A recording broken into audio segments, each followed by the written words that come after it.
शुरुआत कर रहे हैं हम। योगी आदित्यनाथ सरकार ने अपने दूसरे कार्यकाल का आज पहला बजट विधानसभा में पेश किया। 2022-23 के लिए 6,15,518 करोड़ का ये बजट पेश किया गया। बजट में सभी वर्गों का ध्यान रखा गया है। सुनते हैं इस विधानसभा में जो कार्रवाई चल रही है उसको। मित्रों, हम लोगों ने 2022 का विधानसभा का चुनाव के पूर्व एक लोक कल्याण पत्र जारी किया था। ये लोक कल्याण संकल्प पत्र में कुल 130 घोषणाएं हुई थी। इन 130 जो संकल्प हमारे लोक कल्याण संकल्प पत्र में थे, उसमें से 97 संकल्पों को हम लोगों ने इस बजट में पहले ही बजट में स्थान दिया है और इसके लिए हम लोगों ने 54,883 करोड़ रुपए का भी प्रावधान किया है। जो संकल्प 130 संकल्प थे, उनमें से कुछ संकल्प पहले से चले आ रहे थे, कुछ नए थे। उनमें से 97 संकल्पों को आज यहां पर इस बजट में स्थान दिया गया है, जिसमें 44 संकल्प नए हैं। इनमें जो प्रमुख घोषणाएं हैं आज के बजट में, वह मुख्य रूप से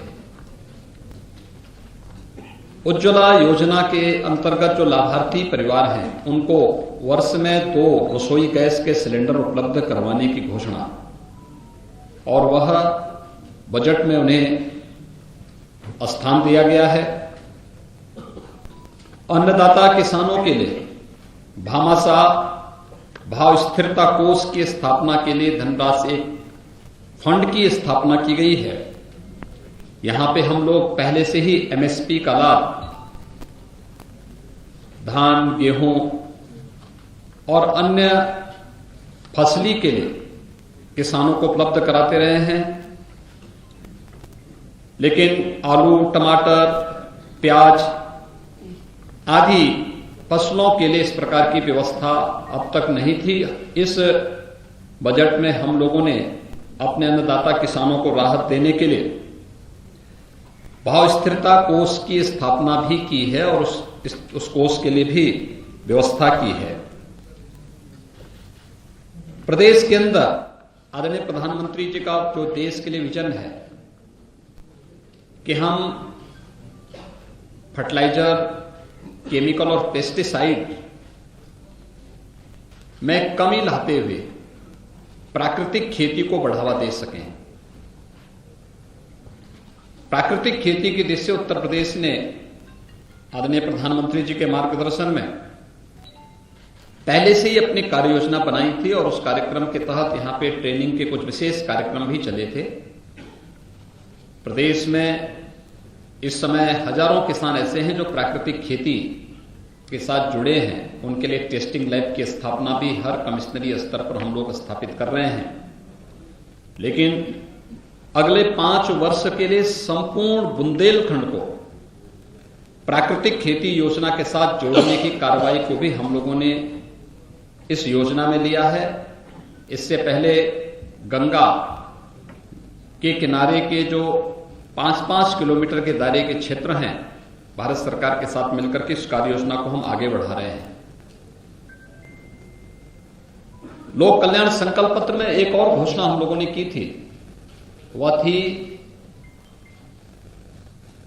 किसानों के लिए सिंचाई की योजना की व्यवस्था अगले 5 वर्ष के अंदर यानी 0 तक पहुंचाना, फ्री में उन्हें सिंचाई की सुविधा उपलब्ध हो सके। इसके लिए हम लोग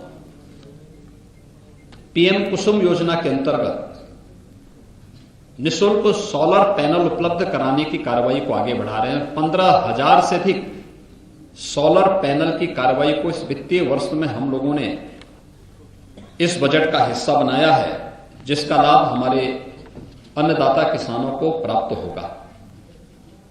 इसके अलावा प्रदेश के अंदर हम लोगों ने जो अन्नदाता किसानों की दृष्टि से अन्य जो तमाम घोषणाएं की हैं, जो इस बजट में हम लोगों ने इसे स्थान दिया है, जो प्रस्ताव दिए हैं, उसमें एमएसपी का लाभ हमारे अन्नदाता किसानों को प्राप्त हो सके, इसके लिए बजट का प्रावधान, सिंचाई की अवशेष परियोजनाओं को आगे बढ़ाने के साथ ही 1000 करोड़ रुपए की लागत से लघु सिंचाई की परियोजनाओं को पूरा करने के लिए भी एक विशेष प्रावधान इसमें दिया गया है।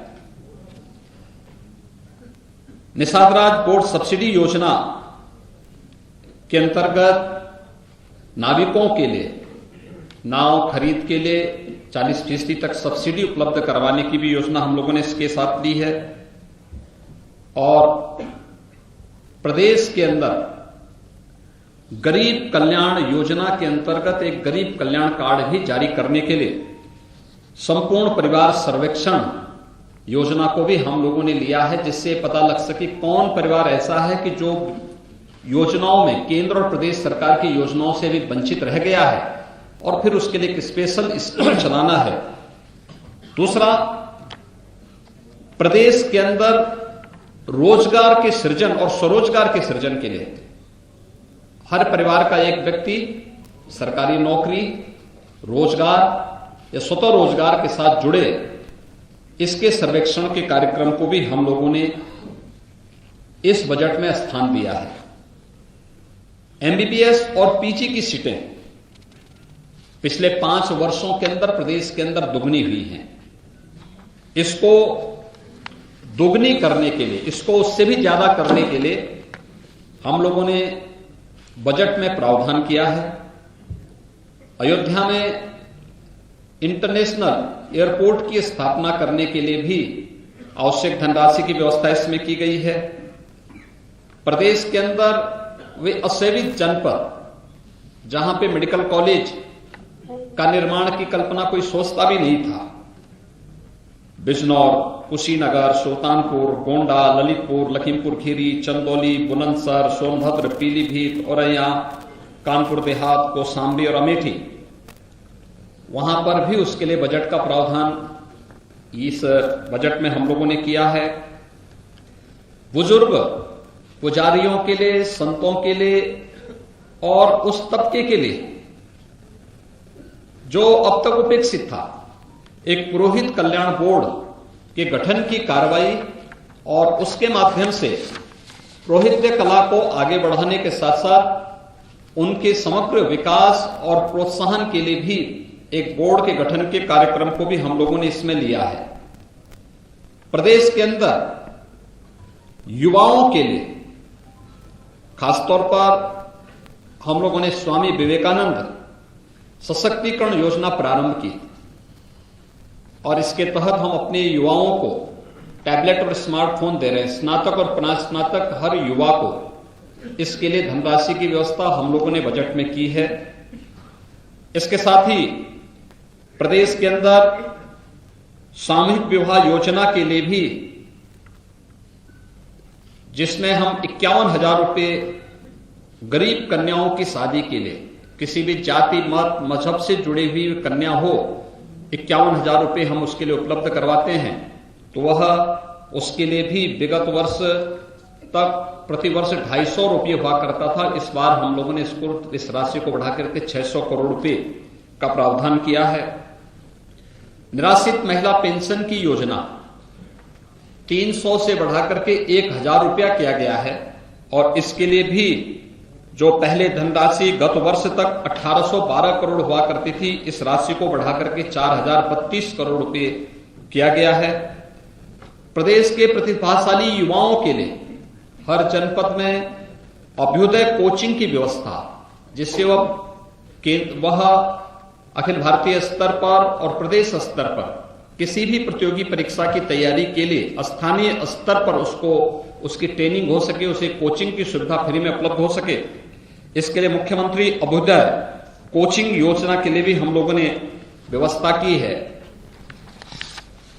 वृद्धावस्था पेंशन की राशि, गत वर्ष तक ये राशि 3600 करोड़ रुपए सालाना हुआ करती थी। इस बार इसको बढ़ा करके 7,000 करोड़ रुपए से अधिक की इसमें बढ़ोतरी की है। यह राशि भी पहले उन बुजुर्गों को 300 रुपए मिलती थी, फिर वो बढ़ा करके 500 हमारी सरकार ने किया, और उसे इस समय 1,000 रुपये करने का प्रावधान भी किया गया है। प्रदेश सरकार ने अपना बजट पेश कर दिया है, जिसका ब्यौरा एक तरह से यहां पर मुख्यमंत्री योगी आदित्यनाथ दे रहे थे, जिसमें कई बातें उन्होंने कही। यहां पर युवाओं का जिक्र किया, किसानों का जिक्र किया, साथ ही अनाथ बच्चे जो कोविड में हो गए थे उनका जिक्र किया। 6,15,000 करोड़ का यह बजट पेश किया गया। 97 संकल्पों को बजट में जगह दी गई है। उज्ज्वला योजना के अंतर्गत साल में 2 रसोई गैस के सिलेंडर दिए जाएंगे। किसानों के लिए फंड होगा। गन्ना किसानों का रिकॉर्ड भुगतान हुआ, मुख्यमंत्री ने कहा। और प्राकृतिक खेती को बढ़ावा दिया जाएगा। साथ ही कोविड में जो बच्चे अनाथ हो गए थे उन बच्चों को 4,000 रुपये आर्थिक सहायता मिलेगी। 2 करोड़ स्मार्टफोन और टैबलेट बांटने का लक्ष्य भी यहां पर रखा गया है।